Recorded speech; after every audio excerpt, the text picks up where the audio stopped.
की कोशिश की जा रही है। हालांकि ये मुसलमानों का इशू नहीं है, तो पूरे देश का इशू है। एक देश के लोगों के लिए एक कानून होता है, तो उसमें हमारी राष्ट्र में निष्ठा और परस्पर नागरिकों में न्याय का भाव अधिक बना रहता है। यूनिफॉर्म सिविल कोड देश में क्यों आए? क्या ये देश उसके लिए तैयार है?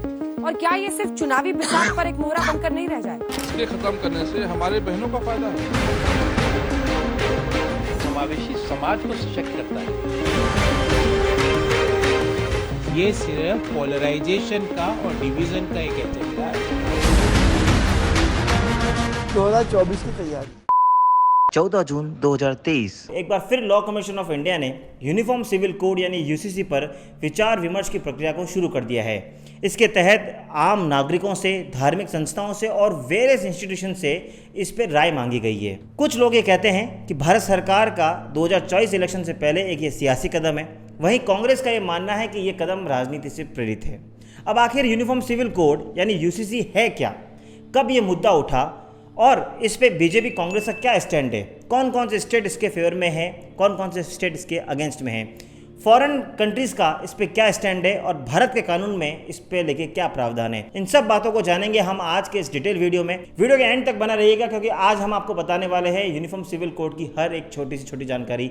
Welcome back to channel. मैं हूं आपका अपना वकील दोस्त एडवोकेट नमन मनोहर और आप मेरे साथ देख रहे हैं लीगल शॉट, भारत का सबसे तेजी से बढ़ता लीगल चैनल। जल्दी से सब्सक्राइब कर लीजिए चैनल को ताकि आपको मिलती रहे ऐसे इन्फॉर्मेटिव वीडियोस की अपडेट। शुरू करते हैं आज का ये खास वीडियो। कि यूनिफॉर्म सिविल कोड हमारे घोषणा पत्र का हिस्सा है और भारतीय जनता पार्टी उस पर अटल खड़ी है। And the Congress in fact has responded, slammed the law panel and said this particular move of the Modi government only shows their desperation. नमस्कार दोस्तों, आज हम बात कर रहे हैं यूनिफॉर्म सिविल कोड और इसके बारे में पूरी कंट्रोवर्सी की। वीडियो को हमने 5 क्वेश्चंस में बांटा है ताकि आपके हर सवाल का जवाब मिले। सबसे पहला सवाल, यूनिफॉर्म सिविल कोड यानी यूसीसी आखिर है क्या? दोस्तों, इस भारत में कानून को 2 तरीके से बांटा गया है, सिविल लॉ और क्रिमिनल लॉ। क्रिमिनल लॉ की बात करें जब ऐसा लगता है कोई अपराध हुआ है जो विद सोसाइटी के अगेंस्ट है तो उसमें एफआईआर दर्ज होती है और क्रिमिनल लॉ के अकॉर्डिंग ट्रायल होती है। वही अगर हम सिविल लॉ की बात करें तो आपसी कॉन्ट्रैक्ट डिस्प्यूट्स या ज़मीनों के विवाद, ये सब सिविल लॉ में आते हैं। लेकिन अगर आपने एक बात नोट करी होगी कि सिविल और क्रिमिनल लॉ में कभी भी जाति या धर्म के हिसाब से कानून को नहीं बांटा गया है। फॉर एग्जाम्पल, अगर कोई क्राइम करने वाला हिंदू है या वो मुस्लिम है उससे फ़र्क नहीं पड़ता, या जो विक्टिम है यानी जिसके साथ अपराध हुआ है वो हिंदू है मुस्लिम है उससे फ़र्क नहीं पड़ता। फ़र्क ये पड़ता है कि अपराध क्या हुआ है, यानी जाति या धर्म के आधार पर कानून को नहीं बांटा गया है। लेकिन अगर हम इस देश के फैमिली लॉ की बात करें, यानी फैमिली लॉ यानी शादी से संबंधित कानून, सक्सेशन यानी उत्तराधिकार से संबंधित कानून या फिर डिवोर्स का कानून, ये जो फैमिली लॉ का पार्ट है वो सिविल लॉ के अधीन है और ये सारा लॉ पर्सनल लॉ पे बेस्ड है। यानी यहाँ इस कानून में इस बात पर फ़र्क पड़ता है कि आप हिंदू हैं, मुस्लिम हैं, सिख हैं या पारसी हैं। फॉर एग्जाम्पल, एक हिंदू अपने जीवन काल में सिर्फ एक शादी कर सकता है। अगर उसको दूसरी शादी करनी है तो पहली वाइफ से डिवोर्स लेना पड़ेगा। लेकिन अगर हम मुस्लिम समुदाय की बात करें तो वो अपने जीवन काल में एक साथ 4 शादी कर सकते हैं। ये तो हुई शादी की बात। अगर आप डिवोर्स की बात करें तो हिंदू, मुस्लिम, ईसाई, पारसी सब में अलग अलग प्रोविज़न है। उत्तराधिकार की बात करें तो भी सब में अलग। तो सवाल ये उठता है, क्यों ना एक ऐसा कानून लाया जाए, एक ऐसा कॉमन कोड लाया जाए जिसके तहत चाहे आप हिंदू हो चाहे मुस्लिम हो, आपके शादी के कानून, आपके डिवोर्स के कानून, आपके उत्तराधिकार के कानून या एडॉप्शन के कानून सब सेम हो। और यही है यूनिफॉर्म सिविल कोड, जो ये कहता है कि इररिस्पेक्टिव ऑफ एनी कास्ट और इररिस्पेक्टिव ऑफ एनी रिलीजन आपका लॉ सेम रहना चाहिए। दूसरा सवाल ये उठता है कि इसका मुद्दा सबसे पहले कब उठा? 1835 में ब्रिटिश काउंसिल ने एक रिपोर्ट दी थी कि इंडिया में जितने भी कानून हैं, चाहे एविडेंस, कॉन्ट्रैक्ट, सिविल, क्रिमिनल, उन सब के लिए एक समान कानून बना जाए और 1840 में इसको लागू भी कर दिया उस रिपोर्ट को। लेकिन अंग्रेजों की उस समय से एक राजनीति थी, फूट डालो राज करो की। इसलिए उन्होंने कहा कि जो पर्सनल लॉ है, यानी जो आपके सक्सेशन लॉ है, मैरिज लॉ है, डिवोर्स लॉ है, वो हमेशा धर्म के आधार से चलेंगे। और वहीं से पहली बार इस देश में यूनिफॉर्म सिविल कोड की आवाज़ उठी। जब संविधान सभा में इसकी बात हुई तो अलग अलग लोगों की अलग अलग राय थी।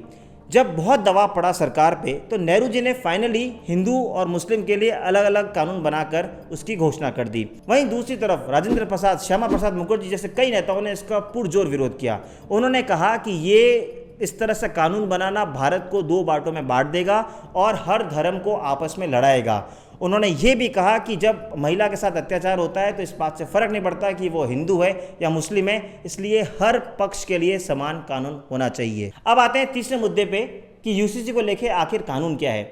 अभी तक भारत में इसके ऊपर स्पेसिफिक कोई कानून नहीं आया, लेकिन article 44 of constitution of India में यूनिफॉर्म सिविल कोड की बात की गई है, पर ये direct principle of state policy का पार्ट है, यानी इसको लागू करना किसी भी स्टेट या सेंट्रल गवर्नमेंट के लिए मैंडेटरी नहीं है, ये सिर्फ एक एडवाइजेबल है। इसलिए मांग उठ रही है कि अल्टीमेटली इस पर कानून लाया जाए और पूरे देश में यूनिफॉर्म सिविल कोड को लागू किया जाए। अब आते हैं चौथे मुद्दे की तरफ। जब ये कानून इतना सही है तो फिर इसको लेके विरोध कौन कर रहा है? इसको विरोध करने में है देश के अल्पसंख्यक समुदाय, और उसमें सबसे आगे है मुस्लिम समुदाय। मुस्लिम समुदाय का कहना है कि भारत का संविधान आर्टिकल 25 में हमें ये फ्रीडम देता है कि हम अपने धर्म की स्वतंत्रता के लिए उसके लिए लड़ सकें, उसकी रक्षा कर सकें। हमारा जो शरीयत कानून है वो 1400 साल से ज़्यादा पुराना है। ये पूरा कानून पैगंबर मोहम्मद साहब की टीचिंग्स पर बेस्ड है। तो जब हम उसको फॉलो करते हैं तो हम किसी और यूनिफॉर्म सिविल कोड को फॉलो नहीं कर सकते, इसलिए यही समुदाय इसका सबसे ज़्यादा विरोध कर रहा है। यूनिफॉर्म सिविल कोड, अरे भाई इस पे भी देख लीजिए आप। अगर कोई दयाभागा स्कूल ऑफ थॉट को मानता है, मिताक्षरा को मानते हैं, और 3 स्कूल ऑफ थॉट हैं, उनका क्या करेंगे?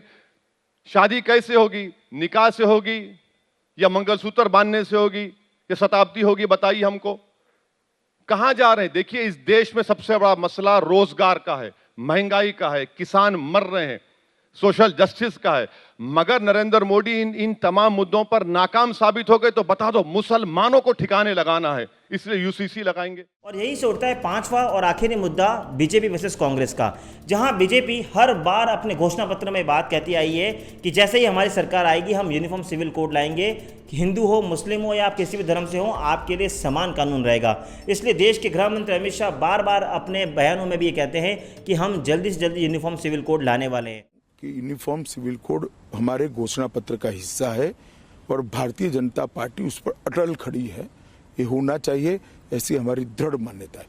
कब करना, इसका उचित समय क्या होगा और कैसे करना, ये सारे लोगों से चर्चा कर कर तय होता है। परंतु मैं मानता हूं कि किसी भी बिन सांप्रदायिक देश के लिए धर्म के आधार पर कानून नहीं होना चाहिए। सब नागरिकों के लिए एक कानून होना चाहिए। इसलिए अगर आप बीजेपी रूल स्टेट्स की बात करें, फॉर एग्जांपल मध्य प्रदेश की, तो वहां भी मध्य प्रदेश के सीएम ने घोषणा करके एक टीम गठित कर दी है जो यूनिफॉर्म सिविल कोड पर काम कर रही है। यानी बीजेपी पूरे फेवर में है कि यूनिफॉर्म सिविल कोड लाया जाए। लेकिन हम कांग्रेस की बात करें तो कांग्रेस हमेशा से इसके खिलाफ रही है। कांग्रेस का ये मानना है कि हर धर्म की अपनी स्वतंत्रता है और उन्हें अपना कानून अपने हिसाब से चलाना चाहिए, यूनिफॉर्म सिविल कोड नहीं होना चाहिए। लेकिन अगर हम दूसरे देशों की बात करें तो वहाँ का यूसीसी के बारे में भी जान लेते हैं कि वहाँ पे यूनिफॉर्म सिविल कोड है या पर्सनल लॉ। अगर हम इस विश्व के सबसे विकसित देशों की बात करें, फॉर एग्जाम्पल अमेरिका की, तो वहाँ भी एक यूनिफॉर्म सिविल कोड है, वहाँ पे किसी भी तरह का पर्सनल लॉ नहीं है। और अमेरिका ही नहीं बल्कि बहुत सारी कंट्रीज में यूनिफॉर्म सिविल कोड को फॉलो किया जा रहा है। अब सवाल ये उठता है, इस देश में यूनिफॉर्म सिविल कोड लाया जाना चाहिए या नहीं लाया जाना चाहिए? इसका रियल आंसर तो देंगे हमारे दर्शक, इसलिए कमेंट में जाकर मुझे बताइए कि क्या इस देश के कानून को धर्म या जाति के नाम पर बांटना चाहिए या फिर सबके लिए एक समान कानून होना चाहिए? जल्दी से कमेंट में जाकर मुझे आपकी राय दीजिए। और अगर आपको ये कंटेंट पसंद आ रहा है तो चैनल को सब्सक्राइब कर लीजिए और बेल आइकन दबा दीजिए ताकि आपको घर बैठे ऐसे इन्फॉर्मेटिव वीडियोस मिलती रहे। मिलेंगे अगली बार इसी तरह के किसी इन्फॉर्मेटिव वीडियो के साथ, तब तक के लिए जय हिंद, जय भारत।